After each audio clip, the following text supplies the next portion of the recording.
our final story of the night, Jennifer Coburn. I met this woman at a party years ago who talked about the fabulous time she had getting a lap dance at the strip club Cheetahs. This woman had a Midwestern accent and said things like, "Gosh, kids grow up so darn fast." She even used that cookbook that teaches moms how to trick their kids into eating vegetables by pureeing carrots into meatballs. I was fascinated by how freely she spoke about her lap dance, telling everybody at the party that she had a favorite stripper and had an orgasm right there in the VIP room. I was in awe of her lack of self-consciousness. I'd always been curious about strip clubs. They were these naughty little enclaves of unapologetic lust where I, as a fully clothed woman, was not supposed to be. So I really wanted to go. But it never occurred to me to actually do it. I mean, what would people think of my being there? But if Veggie Meatball Mom could go, why couldn't I? I told my husband, William, that I wanted to check out a strip club on our upcoming family vacation to Florida. I figured if I was going to do this, I needed to be far, far away from anybody we knew. We were staying for a few days with my 85-year-old Aunt Bernice at her retirement condo in Miami, which she lovingly called God's waiting room. After, William and our six-year-old daughter Katie were headed up to Disney World for their own adventure, while I stayed behind with Auntie. But first, William and I would have a date night at a place called Scarlett's. It was located just beneath the I-95 freeway on-ramp. Seedy, but legit. It even had that requisite neon pink sign. That night, as William and I were getting ready to go out, Aunt Bernice was going on and on about two things. How she and Katie would spend their evening together beating necklaces and playing Go Fish, and how William and I should absolutely go on our date night to the Diplomat Hotel on Ocean Boulevard. "It's marvelous," she said. "They just redid it like a modern palace. The chandelier in the lobby is as big as an 18-wheeler truck." William and I exchanged a knowing, mischievous glance. "Maybe we'll check it out," I lied. Later that night, William and I were sitting at a table, sipping weak, overpriced drinks, watching women gyrate on stage, wearing nothing but body glitter. It wasn't bad, but it just felt flat because there was no authentic sexual tension. The strippers were beautiful and welcoming, but the whole thing was detached and transactional. After a lifetime of expecting this insanely titillating, sexually charged world, I found the whole thing kind of boring. But at least I'd satisfied my curiosity, and that was the end of it. Or so I thought. The following morning, our family was standing in the crowded area of the waiting area of an international house of pancakes when Aunt Bernice asked what we thought of the Diplomat Hotel. "Could you believe that chandelier?" "We didn't go to the Diplomat," I explained, as William and Katie stood nearby trying to win a stuffed animal by grabbing it with a metal claw inside of a toy stuffed glass box. "You didn't go to the Diplomat Hotel? Where did you go?" "Just someplace local," I grumbled. "Someplace local? You're such a big shot that you know someplace local in Miami?" The more she sensed that I didn't want to talk about this, the more she insisted I tell her. "We can talk about it later." "Oh, we will talk about it right now," Aunt Bernice demanded. I sighed and I whispered, "We went to a strip joint." "A steak joint?" she shouted for all of the hungry pancake lovers to hear. "What's the big secret about a steak joint?" I whispered directly into her ear, "A strip joint. I'll tell you about it later." Aunt Bernice gasped with horror. "Why did you go to a stripper joint?" "Are you part lesbian?" After the quickest pancake breakfast in the history of pancake breakfasts, we drove back to Auntie's place. An hour later, after William and Katie were on their way to Orlando, Aunt Bernice and I were in the shallow end of the condo swimming pool, the end where she regularly took aquasize class with her octogenarian friends, all of them outfitted in skirted swimsuits and floral bathing caps. We were 2 miles away and a universe apart from the strip club. Auntie continued her questioning. "What kind of a person goes to a stripper club?" "I don't know," I replied. "Someone who's curious about them. Haven't you ever wondered what goes on in a strip club?" "Me? No, never. I am not that kind of person." She paused. "I do have one question, though. Are they completely nude, or do they wear tassels over their nipples?" "Completely nude," I told her. "Were there any fights? Did they sit on your lap? Is there prostitution?"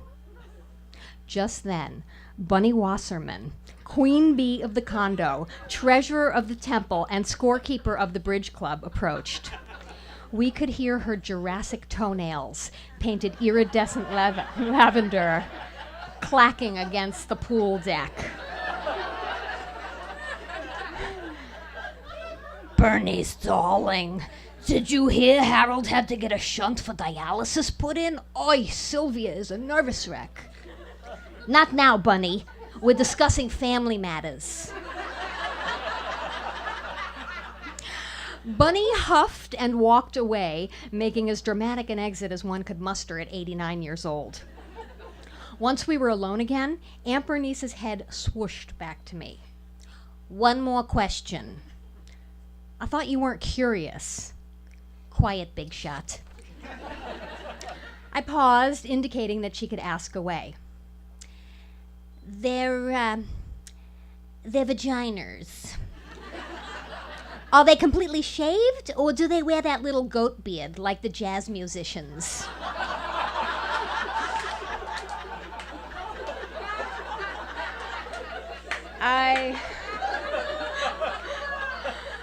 I proceeded to describe the variety of pubic hairstyles to my 85-year-old auntie.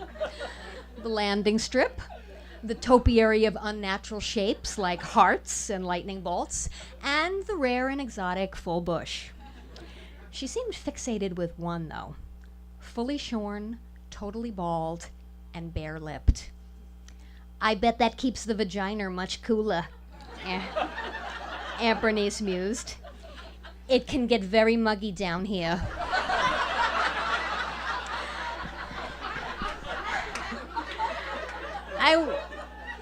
I wasn't sure if by down here she meant Florida or Auntie's nether region, but I decided I would let it go. Auntie, however, did not. That night, I noticed that Aunt Bernice was in the shower a little longer than usual. She emerged with a wide smile on her face and asked, "Guess what I just did?"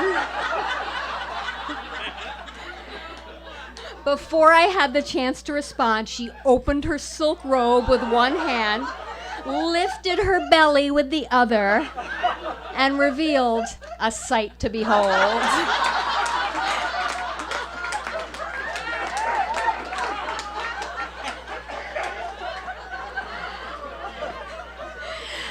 Auntie was gleeful.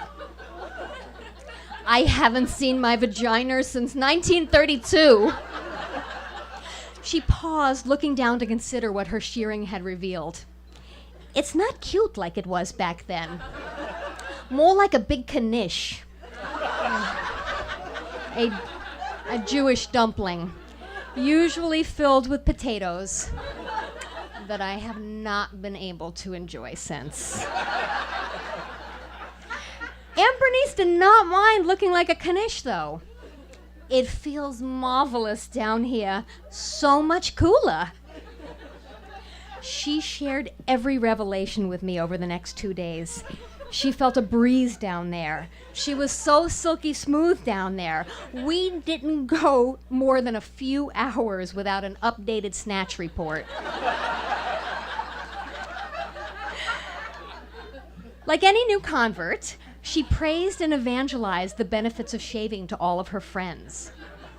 And by the end of her second day of hairlessness, Auntie had convinced her bridge club, including Bunny Wasserman, the big macha, that she had been to the promised land, and the path there was through their Lady Bic razors. When we saw Bunny Wasserman at the swimming pool the next day, she winked and told my aunt, "Much cooler." All of the ladies around the condo looked like they had a dirty little secret, and they were loving it. Women with walkers were sashaying through the card room, abandoning their support hose and God knows what else. On day 3, though, Aunt Bernice had an awful realization. Hair grows back.